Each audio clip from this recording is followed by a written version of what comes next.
অবিশ্বাস্য তাণ্ডব ব্যাটিং রাব্বির দুর্দান্তভাবে জয় তুলে নিয়ে টপ অ্যান্ড টি-20 সিরিজে অস্ট্রেলিয়ায় সেমিফাইনালে উঠল বাংলাদেশ। রাজকীয় এক জয় নিয়ে দেখিয়ে দিল টাইগাররা।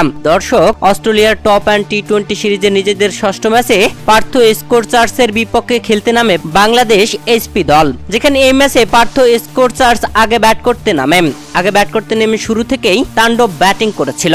ওপেনিং এ নামা এক ব্যাটসম্যান করে 56 ও আরেক ব্যাটসম্যান অন ডাউনে এসে 34 রানের ঝড়ো ইনিংস খেলেন। তবে শেষের দিকে এসে আর সেভাবে খেলতে পারেনি বাংলাদেশি বোলাররা। দারুণ বল করে তাদেরকে 129 রানে আটকে রাখে। পুরো 20 ওভার খেলে 5টি উইকেট হারিয়ে 130 রান টার্গেট দেয় বাংলাদেশকে। পার্থ স্কোরচার্সের দেওয়া 130 রানের লক্ষ্যে ব্যাট করতে নেমে বাংলাদেশের হয়ে ওপেনিং আসা জিসান আলম দুর্দান্ত ব্যাট করেছেন। 26 রান করেছেন তিনি। তবে বাকি ব্যাটসম্যানরা আসা যাওয়ার মধ্যে ব্যস্ত ছিল।